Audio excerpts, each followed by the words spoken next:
Alrighty guys, we have a 2016 Acura MDX with a B1 service, which is your standard oil change and tire rotation. I'm going to show you how to reset the maintenance minder. First things first, you'll see the screen where it says maintenance due soon when it's illuminated with the wrench that indicates you're due for servicing. And bear with me here. So on the steering wheel, you're going to have a couple of different buttons. You'll see the eye with a little roller here. You're going to roll that to vehicle settings. You'll see lots of different options, oil life 15%, all that stuff. And you go to the vehicle settings and you push actually in on the button there, and it's going to give you a bunch of different options here.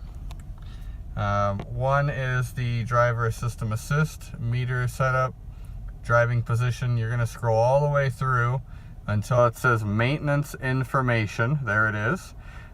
You're going to go ahead and press that button again. Once you press the button, it's going to pop up with cancel. You're going to scroll up using that little roller to reset. Go ahead and press the button again there. You'll see it working. Reset completed. Maintenance information now done.